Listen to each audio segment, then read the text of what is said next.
This podcast is for general informational, educational purposes only and is not to be considered medical advice for any particular patient. Clinicians must rely on their own informed clinical judgments when making recommendations for their patients.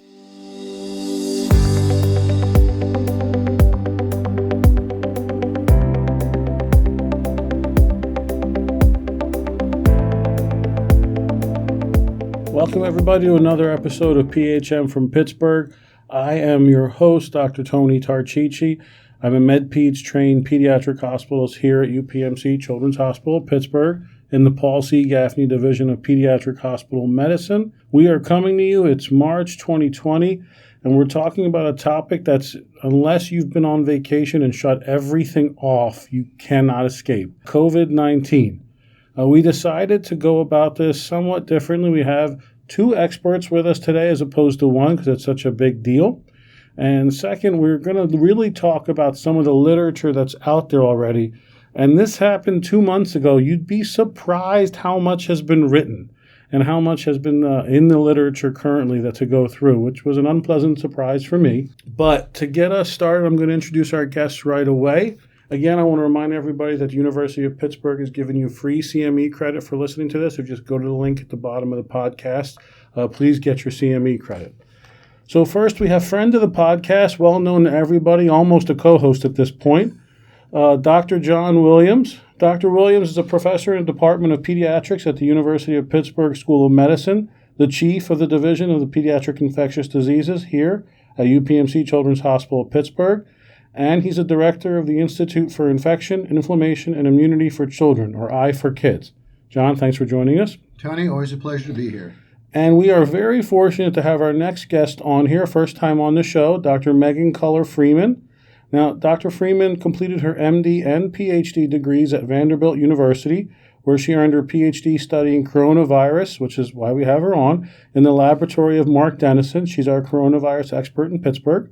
She has multiple publications in the field and is the author of the coronavirus chapter in the most recent edition of Nelson's Textbook of Pediatrics. Her current research interests include pathogenesis and cell biology of RNA viruses and advanced tissue modeling with a current focus on enterovirus D68, the hypothesized cause of acute flaccid myelitis in children. So Megan, thank you very much for joining us. Long-time listener, delighted to be here. All right, great. So before we start, because this is a CME podcast, we have to do our conflict of interest disclosures. I will go first. I have nothing to disclose. I also have nothing to disclose. I serve on the Scientific Advisory Board for Quidel. I serve on the Scientific Advisory Board for ID Connect, and I'm on an independent data monitoring committee for GlaxoSmithKline, none of which has any relationship to the present CME activity. Let's just start, Megan, we'll start with you. Why is coronavirus in general causing humanity so much trouble? So we've seen this a couple of times now since the turn of the century. So coronaviruses have this very unique capacity, we'll say, to transition from a virus that mostly is a virus of animals to be able to change just enough to be able to then go into humans.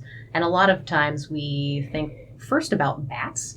As a flying mammal, they have a lot of access to a lot of places in the world, and they get a really bad rap as far as carrying viruses is concerned. There's over 1,200 species of bats, which makes up just a huge number of species that all have the opportunity to carry some of these viruses. And I don't know a ton about this, but as we're learning more about the bat immune system, it turns out that they have a lot of tolerance for being able to carry these viruses without really having much of an impact on their personal well-being. And then, of course, they sleep in droves of a large community, so it's easy for these viruses to spread along there as well. I think we'll probably get into this a little bit later, but each of these newly emergent coronaviruses, starting with SARS-1 in 2003, and then also MERS in 2012, and then again with SARS-2, we're learning a little bit about SARS-2, but for the first two viruses, there was also an intermediate animal host that maybe even had more of an interaction with humans in the context of a wet market or in kind of the economy of the society in which we're seeing the disease emerge. Well, why don't we talk about that? Because that's interesting to me. Now, this is a paper written in the Chinese Journal of Epidemiology in 2020, volume 41, called New Understanding of Epidemiologic Characteristics of New Coronavirus Pneumonia. This is from the expert group on prevention and control of new coronavirus pneumonia of the Chinese Preventive Medicine Association. And I'm just going to, before we go, I'm going to apologize to the audience from now. Number one, I am almost for certain going to butcher names and places that are Mandarin and Chinese in origin, and I apologize for that. Second, this paper was written in Mandarin, and I had Google translate it. So if there's a lack or a problem there, please blame Google and call them. Now, first of all, what bothered me was that they named this new virus SARS-2. I did not realize that. Yeah, it's a little bit challenging. So this naming situation actually occurred by two different groups on the same day at the same time. So we know that this virus exists. We had been calling it novel coronavirus 2019. And the group that does taxonomy for coronaviruses said, the sequence of this virus is so close to that of SARS coronavirus, the cause of SARS, the syndrome, that it would be reasonable to name it SARS coronavirus 2. But then that causes a lot of confusion because at the same time, the WHO started to refer to the disease as COVID-19 or coronavirus infectious disease 19, which doesn't give us much of a description of the syndrome. Right. And interestingly, it doesn't exactly cause the same syndrome in everyone as SARS does. So even having the name SARS associated with it, I think does kind of drum up a lot of hype and probably a lot of fear that isn't necessarily appropriate. So this paper talks about the Chinese chrysanthemum bat. And the current belief is that this bat lives in rainforests and far from people, and there's a secondary animal host. And they felt for this particular virus, COVID-19 or SARS-2, that it was the pangolin, which was the intermediary mammal host, which allowed it to jump to humans. And they went through this, and I didn't know this. You did know this. That the pangolin is used. It's the most trafficked mammal in the world, which I did not know. It's an anteater. And the scales are used in Chinese medicine. They're ground down sometimes into a powder, etc., for various uses. And that's how it jumped. And this is all as per National Geographic, if you're listening, so that's my reference. And in the SARS-1, I didn't write this down. It was another mammal that they felt. It was the palm civet or the raccoon dog that was also present in wet markets in the Guangdong province of China. I had never even seen that animal before. I Googled it, and I still couldn't figure it out, but that's amazing. Yeah. So the evidence on the pangolin is still emerging. So all of the literature that I've seen about this is still pre-peer review. So a lot of the challenges of evaluating information that comes in so rapidly in the context of an outbreak like this is we just haven't had time as a scientific community to peer review everything. So you have to read everything very carefully, which is why I'm glad that we're doing this podcast to get some of the information out there. But the couple of papers that I've seen about the pangolin are on a preprint server, so before peer review. Okay. And essentially, they have been able to isolate a very genetically similar virus from the pangolin.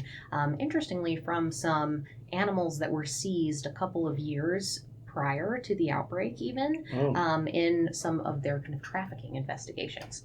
Oh. So that gives us an idea that maybe this had existed in animal species several years prior to its emergence in humans. Okay. And now, part of what they say here is this coronavirus is a positive stranded RNA virus. Is that right? That's true. And are most coronaviruses RNA viruses? In fact, to be a coronavirus, one must be a positive stranded RNA virus. Does that make it more likely to have mutations? Yes. Is that right? Coronaviruses are a bit unique, but in general, RNA viruses do not have proofreading activity like your cells do. So they are unable to figure out when they've made mistakes. And each time a virus replicates inside a cell, it's going to release thousands of progeny virions, which each time is opportunity for mutations to occur. Coronaviruses are a little bit unique in that they do have some amount of RNA proofreading activity, but that doesn't mean that they're perfect. They have a pretty large genome size as far as RNA viruses go. They're right up at the top at 32 kilobases. To give you kind of a comparator, the coronaviruses are somewhere in the neighborhood of 7 kilobases, much, much smaller. So it's thought that their proofreading abilities are what has allowed them to get so big. The caveat to that, though, is there is still capacity for mutations. And once one gets into the virus, that is transfers kind of a new skill, right? So a jump to humans, a jump to another species, increase in transmissibility, it tends to get fixed in the population, and then the proofreading will keep it in place. Oh, so once it's there, it plants itself and it's there. Correct. Oh, boy. So, and one of the things we're going to keep talking about is the incubation period and the case fatality rate, because this comes up over and over again in multiple papers. And in fact, there's a paper we're going to get to that talks about how we could be wrong about the case fatality rates in general. But for this paper, they put the case fatality rate for this coronavirus, COVID-19, at 2.38% as of February 10th. And all of this is as of a specific date, because all this stuff is just happening. And the average incubation period they felt as of February 10th was 5.2 days, and that's about plus or minus 2. So once we get through how it's transmitted from humans and from bats into humans, the next thing they talk about in the paper is the transmission route. And now they're saying at this point, I think it's respiratory droplets and contact transmission. They said that these new types of coronaviruses have been detected in the stool of confirmed patients in many places. So there may be some fecal to oral transmission, hasn't been confirmed yet. And then they have not had, as of yet, any aerosol and mother to child transmission. And I had so aerosol transmission, I'll be very honest with you, I forgot exactly how that worked. And from what I read, it's the parts of the nucleus of the virus. Well, how does aerosol transmission work? So I think the real distinction that we're looking here is it something that's airborne? That means that I need an N95 respirator to be protected from this. Examples are tuberculosis, measles, varicella. Or is it something that is larger droplets? So someone sneezes and the virus is able to glom onto those droplets and travel a long distance. So something that I would need just a basic mask to protect myself against. And then, of course, the contact. So is it on people's hands? Is it on surfaces? Can we get it from stool and then it be on hands and surfaces? Is really the distinction that we're trying to make. So all of the evidence that we have so far suggests that it's going to be more in the droplet contact and not necessitating an N95 or something that would be airborne. Okay. I think there's a lot of safety in feeling that the N95 is more protective, but the evidence is really pointing that a surgical mask would be adequate. Oh, that's good to know. And then for the contact transmission, and this is one of the places I'm going to mess up the pronunciation, I believe it's Guangzhou, in Shandong, and some other places, they detected this novel coronavirus on the surface of door handles, cell phones, ties, everything. And these fomites, how they live on these surfaces, what I've read, can last a while. They can be there for hours and hours and hours and not have any issue at all. It is a membrane-bound virus, which a lot of times makes us think that it's wimpier on surfaces, but the amount of time that a virus can exist on a surface depends on the surface, the temperature, if it's come into contact with Lysol, all of those sorts of things. But the evidence in other coronaviruses, not specifically this coronavirus, but others in the family, say that hours, maybe to days, is probably the length of time that something could be on a surface. And for the most part, and John, I'll look to you for this as well, with these fomites, or any fomite in general, bleach and other regular detergents will kill them. Yeah, I mean, that's a really important point, Tony, is that bleach or hand hygiene, every respiratory virus is inactivated by hand gel and soap. There's a few enteric viruses where hand gel may not quite do the trick. And, the way surgical masks partly work, one part is what Megan said, is that the respiratory droplet of the person coughing and sneezing that flies 3 to 6 feet and then lands in your face or you breathe it in. But the other thing is that we all touch our face about 2,000 times a day. Let the listeners note Dr. Tarchichi is touching his face right now. That's true. And so most of it, we really think that the majority of transmission is fomite transmission. You know, how often? We're pediatricians, so we have patients sneeze right in our face. But the three of us are not going to sneeze and cough right in each other's faces. Right. But if I have a cold, I rub my nose, I shake your hand, you rub your nose. So our hands are the fomites that are transmitting. So that for the transmission in households that's going on, probably most of it is actually hand-to-hand or hand-to-surface contact, as Megan said. Okay. Now, in the paper, they analyzed about 4,021 confirmed patients nationwide, diagnosis data as of January 26th. And they found that people of all ages are generally susceptible, but 71.45% positive diagnosis are between 30 to 65 years of age, and only 0.35% of the positive diagnoses were children under 10 years old. Then they discussed that one of the high-risk groups is medical staff in this particular study and close contacts, and elderly and people with underlying diseases such as asthma and diabetes and heart disease may have an increased risk of infection, according to the paper. And then they are saying that, and this is one of the things I needed help with. They state that the virus can achieve sustained human-to-human transmission because reports are there are fourth-generation transmissions. I didn't know what and I wasn't sure if that was a translation issue. No, I would say it's not. I think it gets into the concept of R0 or R0, which is the reproduction number of a virus, but in common language, it's how many people will one infected person infect. So people have estimated this virus at 2 to 3. So let's just say it's 3. Well, let's make it 2 because that fits the room here. There's 3 of us in the room. So if the R0 for this virus is 2, okay, let's just say I brought it in and I infect both of you. Now each of you can go infect 2 more people, and then they can each infect 2 more. So then you're at the 4th generation, and you're exponentially expanding the number of people that are infected. Now, is 2 to 3, because they made a big deal about this. There was a news reporter for CIDRAP, which is the Center for Infectious Disease Research and Policy, who quoted that R0 paper. I'm actually trying to find it right now. Yeah, International Journal of Infectious Disease, using the data from the Diamond Princess cruise ship, and they calculated its reproductive number, R0 or not. Is 2 to 3 high number for viruses? That's pretty typical for a respiratory virus. That's in the range of, just to put it in context, something like measles, the R0 is 15. So every one person with measles, because as Megan mentioned, that's airborne. Okay. So you can readily infect a lot of people. I mean, if the number really is 3, that's a little higher than common respiratory viruses, but it's not that far off. Okay. And I'd say the behavior in the population that we're seeing, like what's happening in this country and what happened in China, this rapid spread, that happens with influenza every year. Most humans just don't notice. Okay. But we get that kind of rapid spread. Think about it in our own clinical practice. Sure. November, you get 1 flu. The next week, you have 2. The week after that, half of all the kids in the ER in the hospital have flu. But now, and we're going to get into that because, the New York Times has a podcast, The Daily, which I like. They did an episode on this, and they compared Corona SARS-2 or COVID-19 heavily to the Spanish flu of 1918. They really talked about it a lot.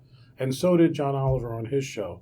And then we talked about whether or not that's a good comparison or not, which we can get to. But to wrap this up, the big area they got into was clinical manifestations, which they had a bunch of tables for. And in here, the top 3, and this is in every paper I've read, the top 3 symptoms for COVID-19 is fever, cough, and then lymphopenia. Lymphopenia comes up in about 80 to 85% of patients who are diagnosed positive by testing in just about everything I've seen. So those big 3 symptoms.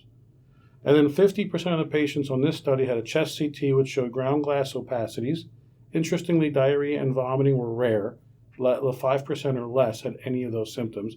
And Megan, that's the same for SARS. So vomiting and diarrhea really weren't a big part of that. That's similar, yes. They certainly can be a part of it, but it's not as prevalent as the respiratory symptoms. Okay. And then looking at the retrospective review, they found from January 1st to 28th, patients treated in the ICU were older and more likely to have underlying disease and more likely to have dyspnea on presentation. Then they put it in perspective in terms of the fatality rate. Now, it said the case fatality rate was about 2 to 3%, 2.3 in this paper. They said the SARS case fatality rate was, SARS-1, was 9.6%, and MERS is about 34%. Then they, in this paper, looked at the deaths from COVID-19, and 80% were people over 60 years old, and more than 75% suffered from what they called one basic disease in the journal, which is cardiovascular, cerebrovascular, or diabetes. Now, one of the things we were talking about before the show, and I think maybe it's a good time to talk about, is in all the papers I've read, they don't dissect out children with disabilities. They talk about the low incidence rate of children, but there's no discussion of children who have Down syndrome, who are partially immunocompromised, or have trachs, or who are neurodevastated for one reason or another. And in children's hospitals in the U.S., that's a big portion of what we see at this point that are admitted. And so we have really no literature to go off of it and how this particular virus is going to affect that population. The obvious guess on my part is it's going to affect like flu or something does, to where they're just more susceptible, they're more likely to get sick, more likely to come in and have bad outcomes. Do you agree? Tony, I think that's a great question. I think one of the things to address first is how this syndrome tends to look in kids. So kids that are healthy in general, it's been difficult for me, just like you're saying, to find any literature on kids with comorbidities. But as far as case reports in children, especially children under 12, it seems that they're mostly only picked up because one of their family members has COVID-19, and as a result, their entire family was screened.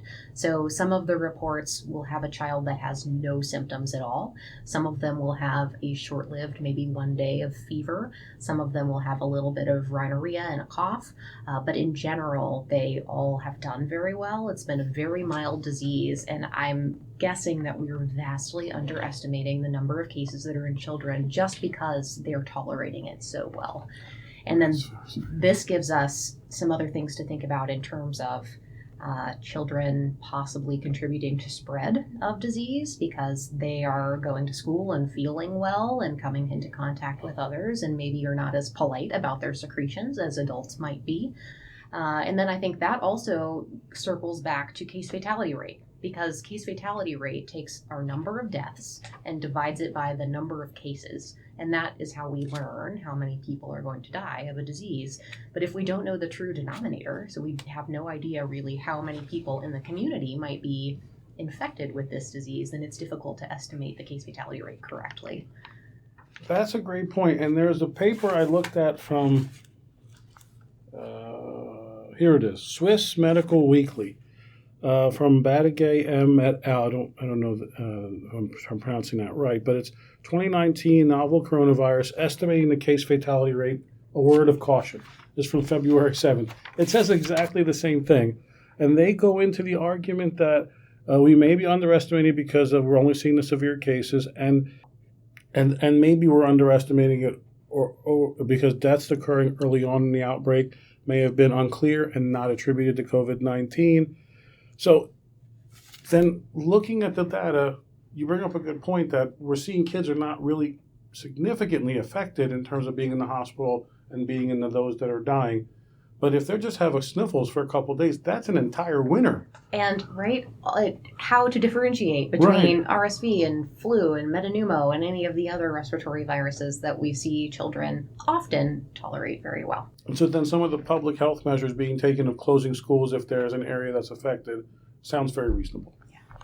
All right, that's great. So then the next paper we're going to look at is from JAMA, February 24th. Characteristics of and important lessons from the coronavirus disease COVID-19 outbreak in China. This was from Zhanyao Wu et al., and this was updated to February 11th. And this was in the viewpoint section labeled as an opinion paper, but it was multiple pages long and it had some good information. What they go into, which I found interesting, is they said at that time there was a total of 72,314 case records of people who had COVID-19. But then they say that about 44,000 of them, a little over, were based on positive viral nucleic acid test results from throat swabs. So a little over 16,000 are suspected cases based on the symptoms and exposures only. No test was performed because either testing capacity was insufficient to meet the needs at that time. And then 889 are asymptomatic cases diagnosed by viral nucleic acid test but lacking any symptoms whatsoever. And so for this type of an outbreak, I'm assuming that's normal, appropriate behavior. This person is sick with the same symptoms and their brother had coronavirus. Probably they have coronavirus, COVID-19, which I didn't know that. Well, in an area where there's a lot of virus. So, in that paper, which is a great paper because it summarizes that CDC sort of report, Right. They only applied that clinical case definition in Wuhan because they knew there was a ton of it right there. So in other parts of the country where there wasn't yet wide circulation, you had to have a test. And this is true here. If you look during the peak of flu season, flu's, if it's white hot right now in our area, half of the kids in the ED are going to have flu. It's still only half, but now your clinical guess is a lot better than it would be in, April. And here they give the same type of numbers. Most case patients were from 30 years old to 79 years old. It's 87%. 1% were 9 years old or younger. 1% were 10-year-old to 19-year-old. These are just positive cases. And then 3% were 80 or older, which then means like about 20% were between 20 and 30 years old. And they talk about most cases were in the Hubei province, and most reported Wuhan-related exposures. And most were classified as mild. And mild was either no pneumonia or very mild pneumonia. And 14% were severe, where they classified that as either, I like this paper more than most because a lot of them have this mild and severe categories for the clinical symptoms. This is the only one that actually defined that, what mild and what severe was. This in the New England Journal paper. The severe is dyspnea, respiratory rate greater than or equal to 30, O2 sats less than or equal to 93%, partial pressure of O2 to fraction of inspired oxygen ratio less than 300, or lung infiltrates of more than 50% within 24 to 48 hours. Then they said 5% were critical, a respiratory failure, septic shock, multiple organ dysfunction. They had the same case fatality rate, 2.3%, and then they broke it down even further. They said no deaths occurred in the group age 9 years or younger. No deaths were reported among mild cases. The case fatality rate was 49% among critical cases. So anyone that was critical, it was a 50-50 shot. And case fatality rate was increased among those with pre-existing comorbid conditions, and they broke it down. 10% if you had cardiovascular disease, 7.3% for diabetes, 6.3% for chronic respiratory disease, 6% for hypertension, and 5.6% for cancer. And then they talked about healthcare workers are a sizable number of the cases. About 3.8% were healthcare workers at the time in Wuhan. And as a part of that, and it's hard to, we weren't there, clearly. When it was first happening, people weren't being as great about gowning and gloving with everyone if they're in a busy ER and they're running around. And so the healthcare workers had more exposure. And maybe now when we're expecting it to be different, or you think it'd be about the same no matter what? I think, it's a great question, Tony, about, how much does PPE and proper infection prevention help? If people are really careful and thorough about their own PPE and about following infection prevention, it can be incredibly effective. In fact, Megan mentioned SARS earlier. In the epicenter of SARS in Hong Kong, one of the major hospitals, there were a lot of hospitalized cases and spread. But in one of the major hospitals, it's Queen Margaret or St. Margaret or something like that, 0 nosocomial cases because they did everything perfectly. But most of us are imperfect, right? We leave a room and then you remember something. So you stick your head in the door to say, Mrs. Jones, but I just opened her door with my ungloved hand. Yeah. That I just opened from the other side with my dirty gloved hand 30 seconds ago. So it's very easy for people to lapse in their own PPE, putting it on, taking it off, which is not as simple as it sounds to do it right, or just in their general infection prevention practices. Well, and when you think about those really sick patients as well, right? We've all been in scenarios where you're a patient in the ICU, there are some important bells and whistles going off in that room. They need you, and there's maybe a limited amount of time for you to help them. And I feel like there are a lot of healthcare providers that are going to go in there without their PPE in that situation. They're good people, and that's unfortunate. So, and then they talk about the similarities between COVID-19 and SARS-1 and MERS in terms of the zoonotic transmission and the things we've already talked about, palm civets, and then for MERS, it was the dromedary camel. One hump camel. Is that dromedary? What yep. I didn't know that. The second hump protects against the virus. Well, they live right? in a different part of the world. No, I'm going with the second hump immunity theory. And then the confirmation being nucleic acid testing. And then they went into treatment of what has been done for these patients, and overwhelming majority have gotten antibiotics, or what's actually been done. Overwhelming majority have gotten antibiotics. Tamiflu, also Tamiflu has been given to a lot of them. Glucocorticoids was given in the ICU, were given to a lot of patients. You were more likely to have steroids if you were in the ICU. What they said was there's no indication any of this actually did anything, but this is what's being done. Is there anything else I didn't mention in terms of possible treatments that people are trying that I haven't found? There are a couple randomized control trials that are happening in China in particular. One is for an HIV medication called Kaletra, is its trade name. It had been shown to have in vitro efficacy against MERS, both in cells and in animals. So that was ongoing as a MERS trial, and then as this virus arose, they've also put that into place in China as well. The other drug is a protease inhibitor called remdesivir. This drug actually has also been shown in vitro, both in cells and in animals, to have a lot of activity against every coronavirus that they had tested it against so far. And it was tried, in addition, in Ebola. So one of the most recent kind of Ebola treatment papers compared remdesivir to a couple of other therapies. It ended up being not as effective for Ebola as they had hoped, but it turns out that it might be very effective against a coronavirus. So that is also a drug that's in trial in China, and it has been used in at least one case of an American patient with COVID-19. Oh, wow. Oh, that's great. I think the other therapeutic thing that has been reported out of China, and I can't remember if I saw this from Europe yet either, but it's such an old school, and we're going back over 100 years ago, convalescent serum. So you get a person who has recovered from the disease, and you plasmapherese them to pull off a bunch of their serum antibodies, and then you give that to the patient who's sick. And there was one small case series of maybe 10 to 15 patients, but that little bitty bit looked promising. So we may see something like that coming. Wow, yeah, you learn about that when you're a medical student and the history of this stuff. Right. And then the rest of this was stuff we've already discussed. China has 98.9% of the world's global total. And over, everybody stated that despite what we're seeing, probably this disease is more widespread than we think. And that's so they think the case fatality rate is lower. What's interesting about these viruses, when you look at SARS-1, SARS-2, and MERS, SARS-1 was the outbreak was done. They were able to contain it, and it's all gone. MERS is kind of still ongoing in only certain parts of the world. Mm-hmm. And their prediction for COVID-19 is this may be with us now. This is the first time we're seeing it, but we may begin to see this year after year as part of our normal endemic viruses. Do you think that's true?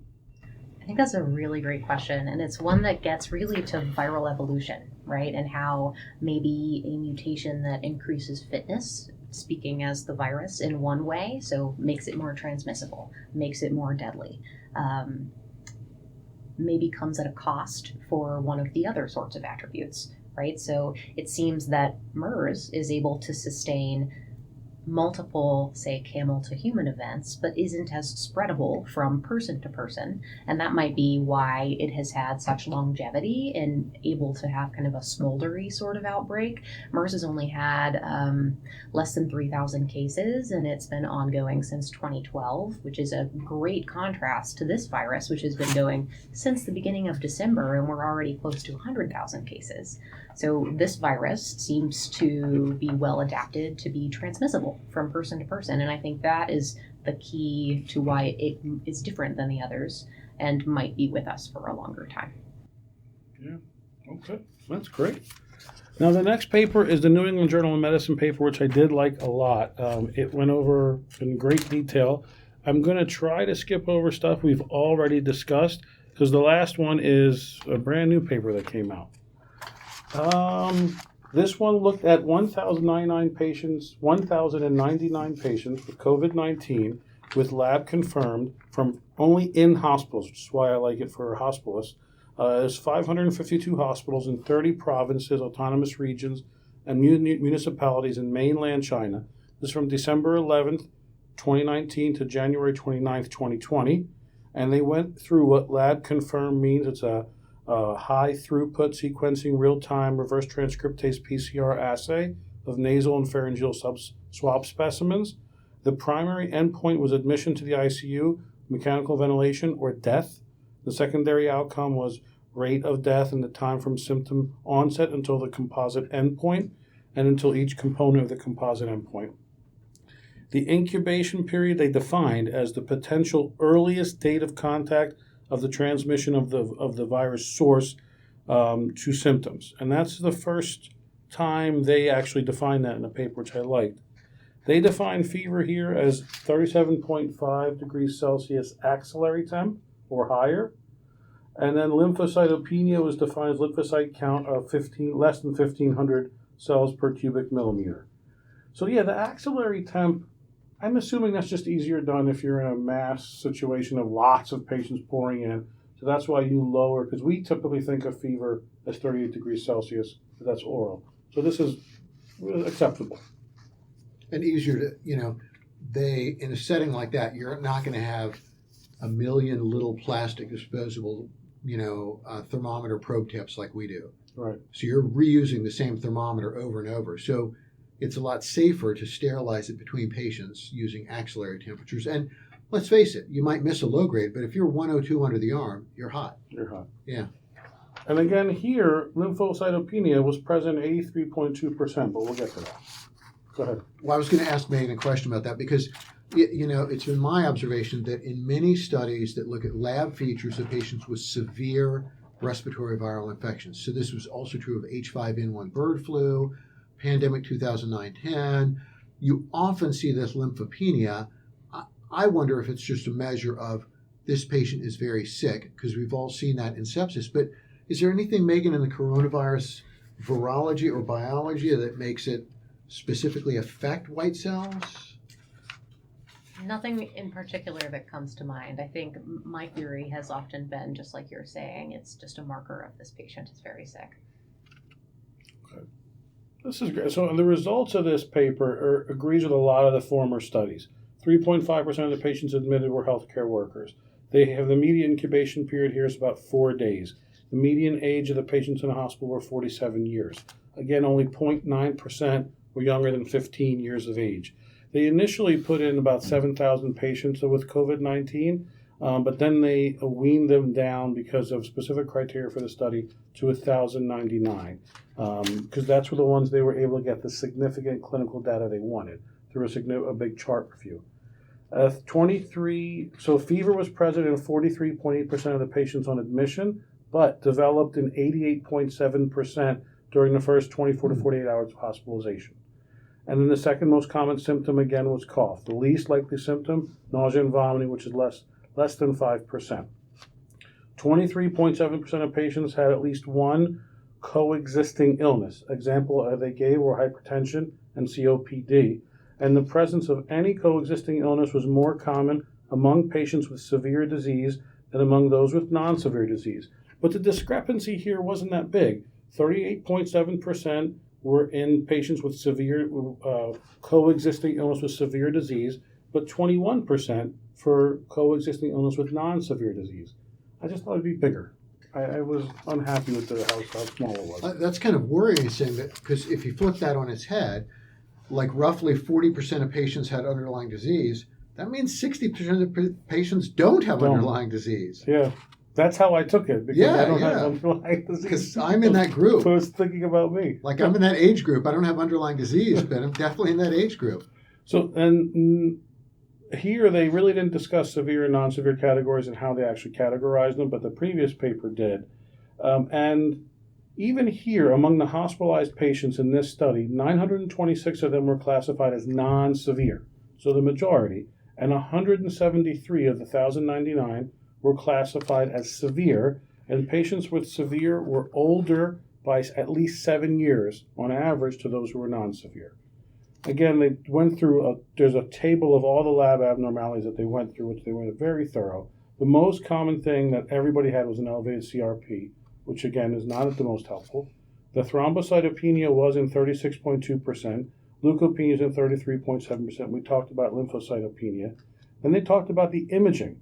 So of the 975 CAT scans performed at the time of admission, 86.2% revealed abnormal results.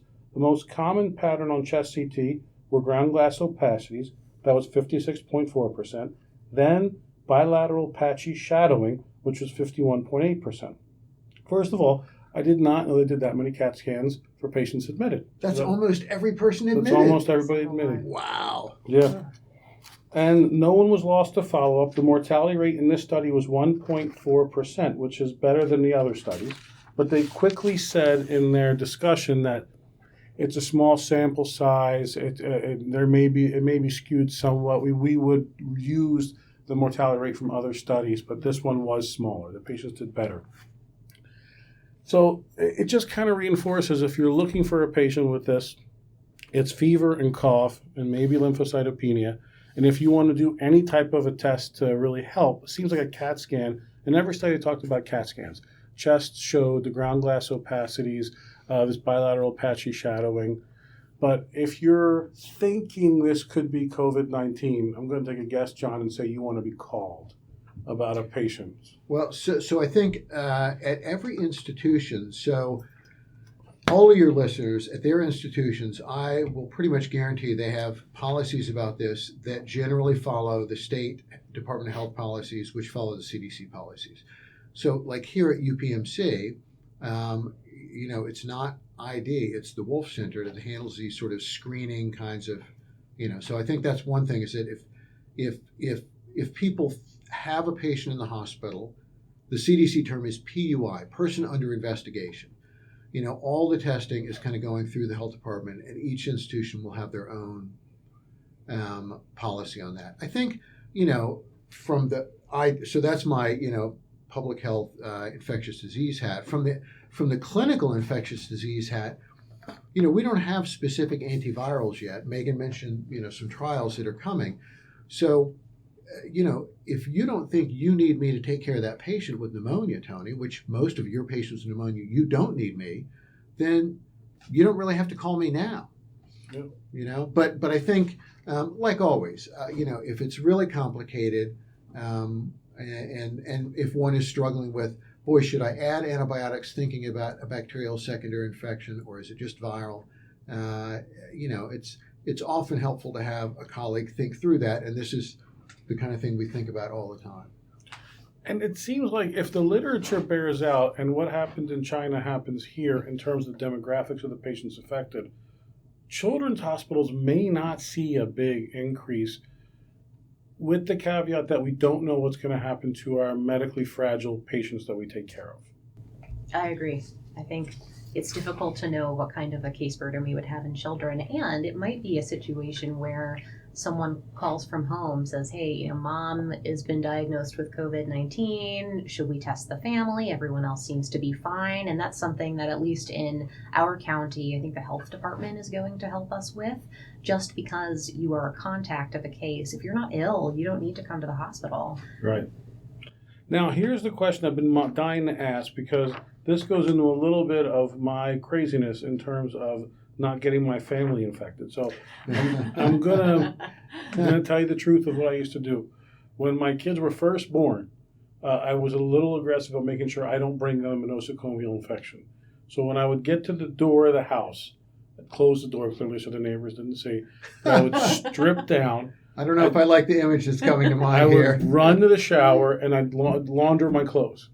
So everything would be washed, and I would shower before I would pick up anybody or touch anybody. Is this something that, if we get an outbreak in Pittsburgh, and I'm seeing patients in the hospital, is this a reasonable practice, or am I still being a little bit over the top here? Well, it's a great question, Tony. I think it gets back to the question of PPE. If we see a patient with any kind of respiratory infection, and many of them we don't know the virus, but even if we know the virus, all the viruses we know are sort of in, as Megan talked about before, the respiratory droplet contact.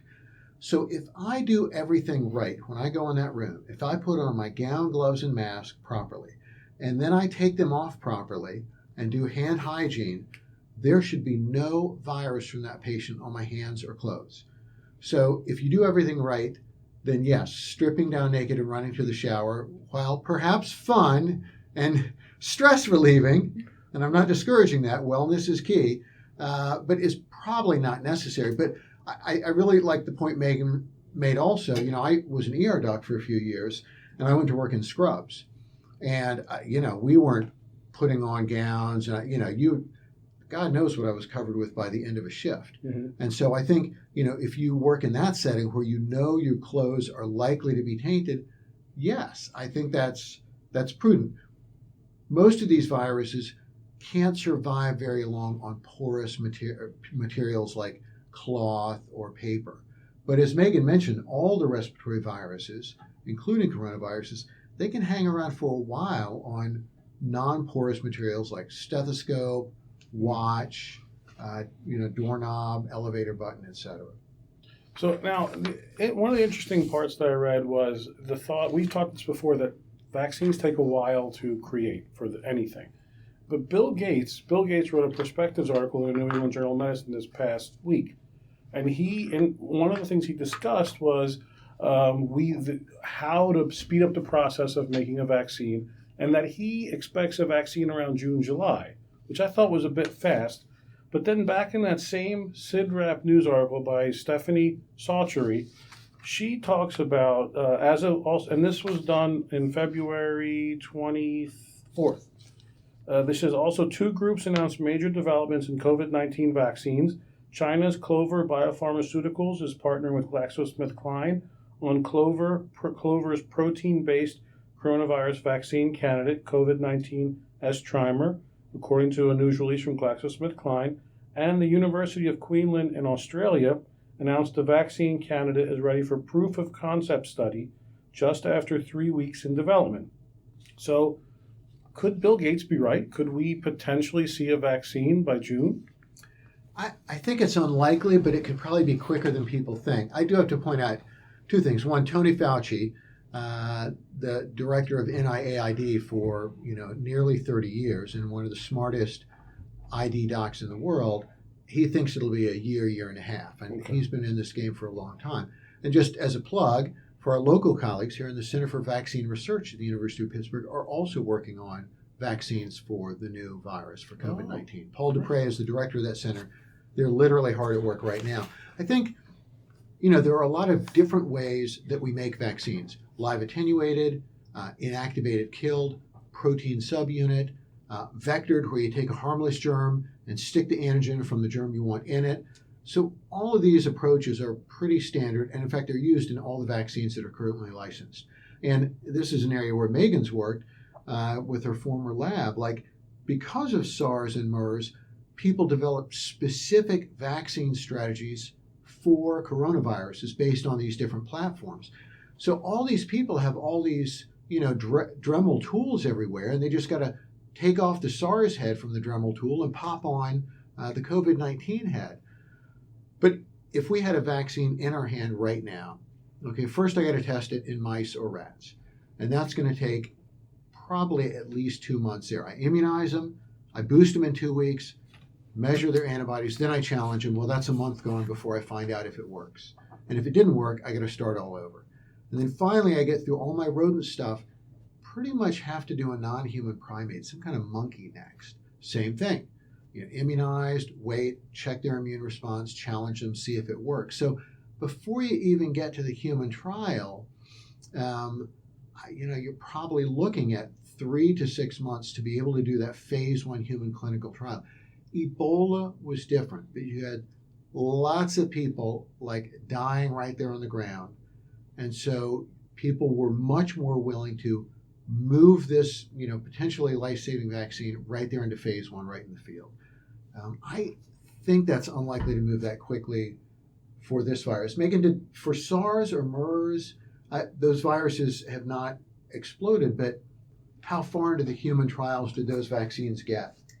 Back up just 1 minute. So another challenge is that mice and rats do not have the appropriate receptor for SARS or SARS-2. So there are mouse models, but they're a little bit artificial, right? Because you have to make them express the human receptor in order for those animals to be susceptible.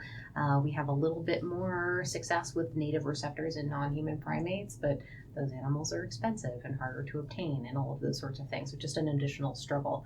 One thing that I think we do have going for us is, amazingly, because science moves fast, they've already identified the crystal structure of the spike protein. The spike protein is the protein that this is actually how coronaviruses got their name. So if you look at a coronavirus, it's like a sphere with a bunch of little spikes that stick out of the surface of it. And if you look at it in an electron micrograph, it looks like a corona or a sun, which is how it was named. But that protein is what facilitates viral entry. So the spike protein has already been the crystal structure solved. We know the sequence. We know the receptor that it's used. And it's very similar to SARS-1 spike protein. So I think that does give us a leg up as far as plugging in the new protein into an old approach or an old strategy. As far as how far along we got for some of the other vaccines, specifically the SARS vaccine, there were some challenges in that at least one of the candidates tended to have this phenomenon where vaccinated people actually had, or I don't know if it made it to people, it might have been animals, but they were seeing essentially an enhanced disease after vaccination, which is obviously not something that we would ever want to have happen. So there's still some science to tinker with there in order to make sure that we have a safe and effective vaccine. Oh, that's good to know. Thank you. So now the other thing I want to talk about before our time was up, the Daily really compared this disease to the Spanish flu of 1918-1919. Specifically, they talked about how there was the two peaks. In the spring, there was a small peak. Summer went okay, or the winter, spring. Summer went okay for 1918. The fall of 1918 and into the winter, there was that big peak where all the deaths occurred. Could this virus do something like that, where we get the two peaks in the same year? I mean, it could. The 2009-2010 pandemic flu started in the spring, it was first detected in the U.S. and California and had been detected in Mexico a little before that. There was some disease in the spring in the U.S., and then it kind of faded but never went away in the summer, and then it really came back in the fall. So the coronavirus could do that, but a few things were different about the 1918 flu, which, by the way, we now like to call the 1918 flu for a couple of reasons. One is that it actually didn't start in Spain. It probably started in Kansas, right here in the good old US of A. So maybe we should call it the Kansas flu. Okay. And the reason everybody calls it the Spanish flu is, number one, all the countries around the world were having it at the same time. But because of World War I, the other European countries and the US kept it quiet. We didn't want to talk about it because we thought it would show weakness. And Spain went ahead and said, hey, we got this horrible flu. Do you guys have anything? Okay. And we're like, no, we got nothing. We're good. And then America was still mad at Spain from the Spanish-American War. So we were kind of happy so Spain has been unfairly tarred for over 100 years with a flu that really should be the Kansas flu. Another thing that was really different there was the mixing around of young soldiers, almost all men in that era, of course, in these incredibly tight quarters in military barracks. So even now, common infections like strep throat, influenza, adenovirus, these will sweep through military barracks and cause an enormous amount of illness, of course, few deaths. So now you get a virus that was really deadly, like the 1918 flu was, and you pack 5,000 guys into an army camp or more, that's just a recipe for disaster. So that's probably part of what was going on, and with these different waves and the concentration of people. Okay. And then at that point in history, most people were dying of the secondary infections associated with the flu, the pneumonia, meningitis, etc., that we can now treat. Yeah, yes and no. So the group at the NIH, Jeff Taubenberger, who's done a lot of this work, and David Morans and others, about a little over 10 years ago, They went back and got autopsy specimens from patients that died of 1918 flu. And they did stains on the microscope slides from those biopsy specimens to look for bacteria. Because we all know that secondary bacterial infection is common after insulin. It's common. So they went back and looked at these autopsies, and they found bacteria in lots of the specimens, and they used some other tools too. So that suggested, okay, bacteria were there in most of these cases. However, when you read the sort of real-life descriptions, these were healthy young men, and some of them got sick and died within like 1 to 2 days. So I think as a physician, I just think that's too quick for a secondary bacterial pneumonia. And when people recreated the 1918 flu virus and put it in mice with no bacterial pneumonia, it killed mice dead. And human flu doesn't normally kill mice dead. It doesn't even make them sick. So it really is a very lethal virus apart from the pneumonia piece, which you're right. We have vaccines now against strep pneumo. We have antibiotics. So, even if we had a virus that deadly, I think it would be a lot different. At that time in these military camps, literally hundreds of healthy young men dying every day. And we're not seeing that with COVID. And I think because of what you said about modern medicine, I think we'd be unlikely to see that in another pandemic. Okay, and then the last thing, very briefly, there's an article that I'm going to quickly summarize, the Journal of Emerging Infectious Diseases, volume 26, published in June of 2020. That's not a typo. This is on the CDC website. Community transmission of severe acute respiratory syndrome coronavirus 2, Shenzhen, China in 2020, by Jiu Liu et al. And this is an early released article. They said it's not considered a final version, just so everyone knows. What was interesting about this is they looked at a city, Shenzhen, which they said was in the south of China, distant from Wuhan, not in the Hubei province, I believe, but I'm not an expert on the geography of China. I'm going by the paper. And they looked at it before and after January 25th, because from January 25th before, they said that it was the COVID-19 infections they were getting were all people who went to Wuhan, who went to Hubei province and came back. After January 25th, they began seeing community transmission within Shenzhen increasing. And if I'm mispronouncing that name, I'm sorry. And they looked at the differences before and after in terms of the demographics of those infected. The only thing they really talked about that I think will make the news and people will ask about is a sharply increasing proportion of affected children. 2% before January 24th and before were infected with COVID-19.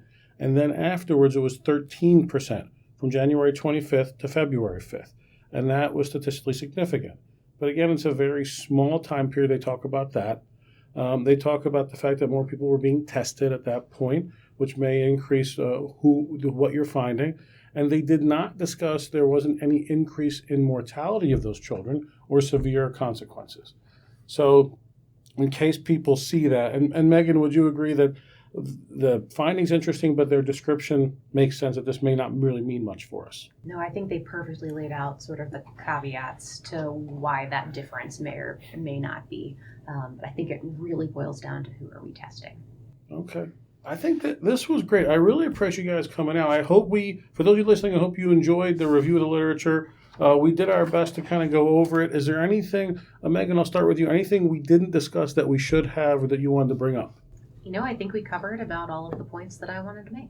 Wonderful. John, same question. I think we covered it all. I would tell people, look at the CDC and your local state health department website. These are great sources of protocols and information.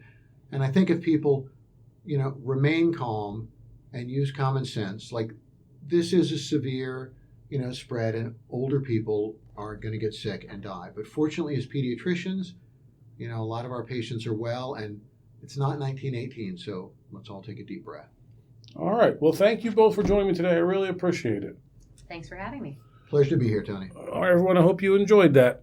Time for our acknowledgments. I want to thank our special guest again. I really do appreciate your time. I want to, as always, thank the UPMC Children's Hospital of Pittsburgh, and specifically the Paul C. Gaffney Division of Pediatric Hospital Medicine for continuing to support the podcast. I want to take the time to remind our listeners that there is CME associated with most of our podcast episodes, courtesy of the University of Pittsburgh. So thank you, University of Pittsburgh. Please just click on the link at the bottom of the podcast, takes you to a web page, create a free username and password, answer some questions that I write that are not hard, and that's it. You get AMA Category 1 CME credit. I want to, as always, thank and acknowledge Dr. Megan Keene Tarchichi, who helps me with everything. But I really want to thank you all who are listening. Thank you for letting me come into your earbuds or your car, wherever it is you are. I really appreciate the fact that you do that. If there's anything you want to hear or think we can cover better, any comments, suggestions, compliments, whatever you want to do, again, as always, please feel free to email me at tony.tarchichi, tarchichi, @chp.edu. Thank you again, everybody. I hope you have a great day. We'll see you next time.